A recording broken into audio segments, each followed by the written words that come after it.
How much money does a YouTuber make? I get asked that question a lot. When I tell somebody that I create content for a living, that I put videos on YouTube, almost the first question always is, can you make some money doing that?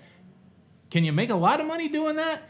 Well, certainly the answer to that question is yes, but I thought instead of just speculating about it, let me show you what you can make on YouTube when you get 10 million video views. We're going to talk about that and how I got here on today's episode of the Lido Loca Cruise Show.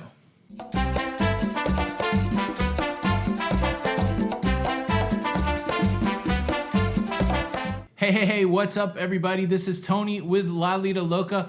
Welcome back to the show. If you're into cruising, please consider subscribing with the notification bell on. That way you don't miss out on any of the episodes.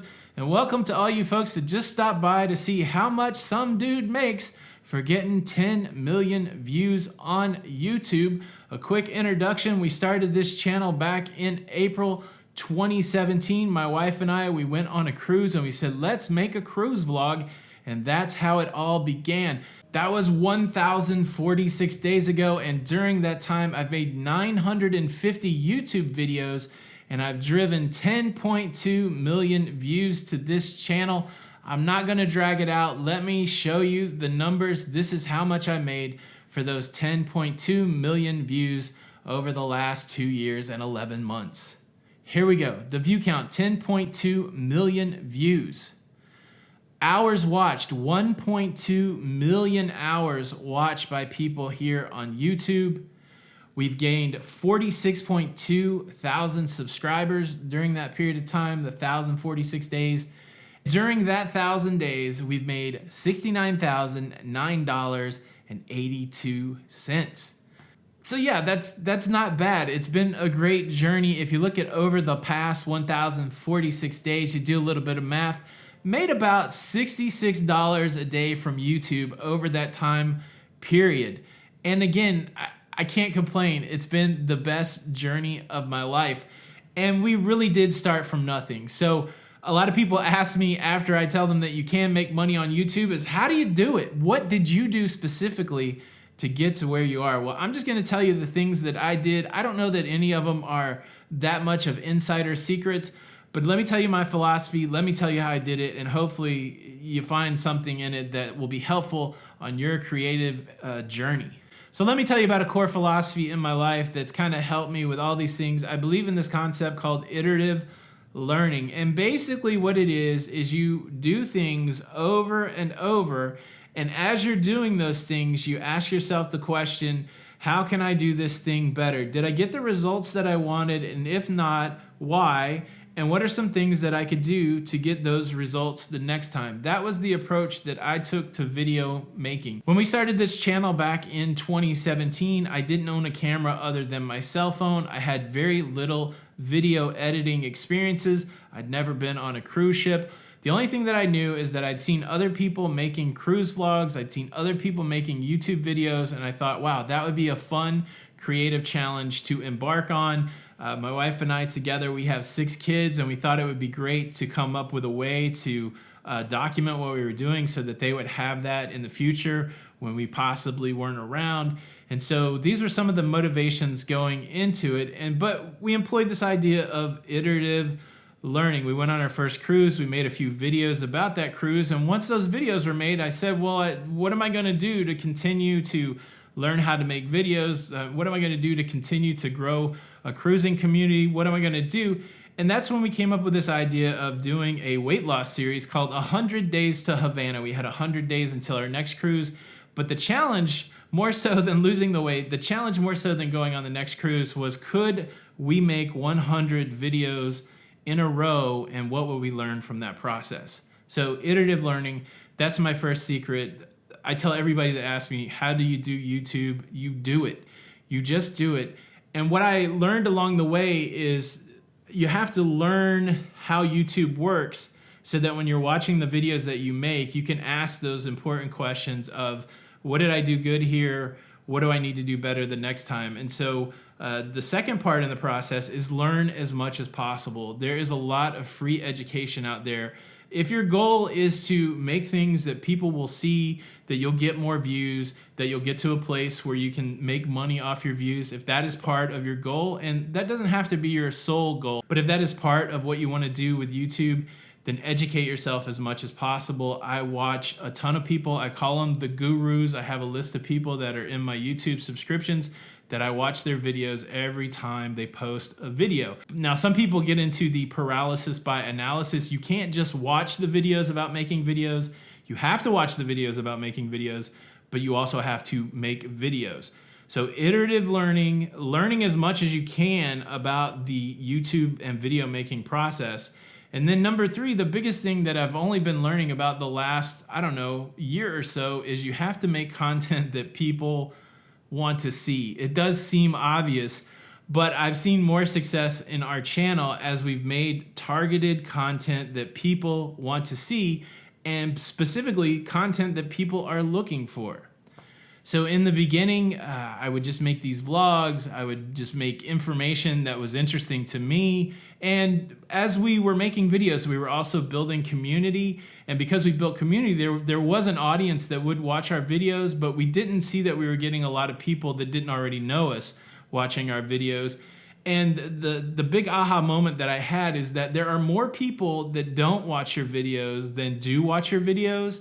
And so part of your strategy has to be answering the question, how do I continue to make videos that the people that already know us want to see? How do I make those videos while at the same time enticing this big, broad audience of people who don't know us? How do I tap into the people of the audience that I don't have?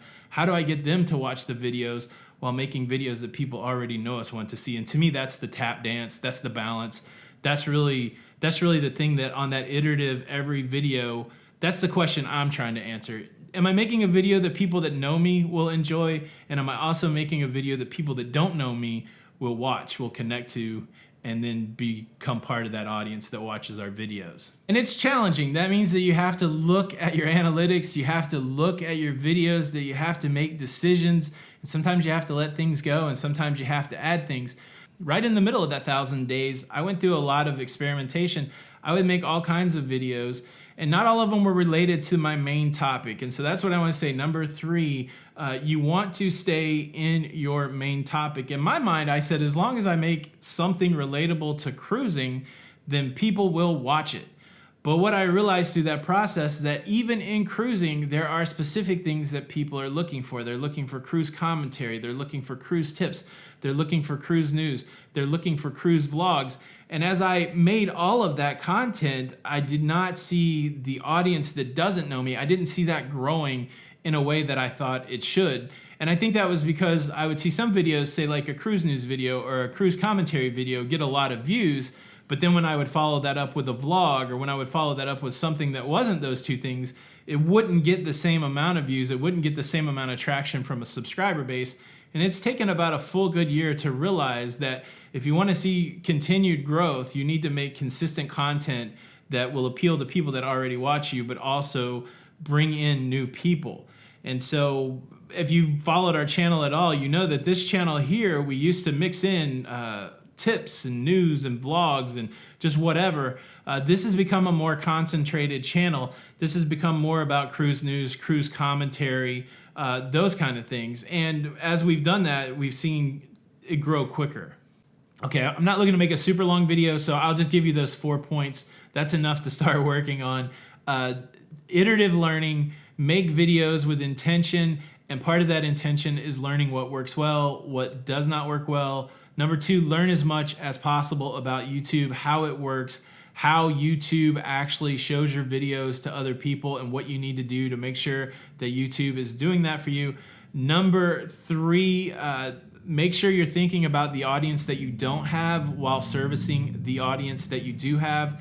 That's super important. And number 4, be specific inside of your channel. If you are a cruise commentator, make if you're a game commentator, make game commentary. Don't mix in the latest food recipe with your gaming content or with your travel content, because people are looking for one thing and not the other, and you're likely to send the wrong signal. A lot of this is signaling YouTube, If you publish a video about travel and your audience is primarily a travel audience, everybody watches that video, they love it, you get a lot of likes, you get a lot of comments, you get a lot of views. YouTube, the robots, they say, cool, let's give this video to people that are wanting to watch travel. Let's give this channel to people that are wanting to watch travel. This is a travel channel. Now, on the very next video, if you show people how to bake a cake or to build a birdhouse, the robots get a little confused. They're like, okay, well, this is a travel channel, but from what we can tell about this video, it's not a travel video. Let's go ahead and try to give it to the same audience that this person has. Let's try to give it out to the travel people. And then when the travel people don't watch the birdhouse video or the making cake video, the robots go, oh, well, the signals say that this guy's channel, we shouldn't push it out because nobody's watching it. And everybody's actually just waiting for your travel content. So that's something you have to unpack for yourself. It's caused some changes here at the Lido Loca channel. We used to mix all that stuff together, and now we've split out different channels to try to give a more specific picture to the search engine, to the algorithm, so that we can get our message out to as many people as possible in as many different forms as possible. It's a little more work, but I think it's better for us in the long haul. I hope that makes sense. And then let me just say a few more things about YouTube. Let me say things about community, probably more so than making money or turning YouTube into a business. One of the things my wife and I craved when we made this channel was to build community. And so side by side, as we created these videos, we also worked really hard on creating an engaging community. That's our Lido Loca cruising community on Facebook. And we've made a lot of good friendships there, but it's interesting. What I've learned in this process is that sometimes creativity and community, it doesn't always go hand in hand. I'm a half glass full kind of person, and I have had some interactions from a community perspective that aren't always positive. You have to realize that as you're making content, as you're putting yourself out there, not everybody's for you. Not everybody is your friend. You'll run into situations where you have people that you feel like are your friend, and you find out that they're not, that the things they say to your face, they don't say the same things behind your back, and sometimes the things they say behind your back aren't positive. And those are some hard realizations. I tell you, for me, 2 years ago, I was way arms wide open, trying to embrace everybody that I could. And now, just a couple years into it, because of some of the experiences that I've had, honestly, I'm a little more arms closed. Like, I'm more apt to build friendships with people that I meet in real life than I am with just people that I've met virtually. And, it's sad. Like, I was very idealistic about how the thing would work, and it doesn't always work out like that. So that's a caution, too, as you start down this YouTube journey, as you're getting bigger. Not everybody is your friend. Not everybody is for you. You're going to meet tons of people that are. That is one of the beautiful benefits. But you can't just go in and think everybody is on your side. And that was a hard lesson for me to learn, and one that I'm still processing through. But again, it's all a trade-off, right? Super excited about where we are. That's, I just showed you, for 10 million views, there is a really viable way to make content that entertains, that educates, and that you can get paid for, so that you can continue to make more. I hope you found this information helpful. All my cruising friends out there, I know I'm going to confuse the algorithm because it's not necessarily cruising. Let me just say cruise a few more times. Hopefully the robots will treat me kind. And for anybody that's just stopping by just to see how much you get paid for 10 million views, thanks a lot for stopping by. Check out some of the cruising content. It can be pretty interesting, and I would say go on a cruise. It's the thing that my wife and I do the most, and we love it. It's changed our lives. I'm making cruising content. She's a full-time travel agent now, completely different than what we were doing 1,000 days ago. It's amazing the difference 1,000 days can make. Thank you so much. This is Tony for the Lido Loca Cruise Show, and until the next time, we'll see you on the Lido. Bye.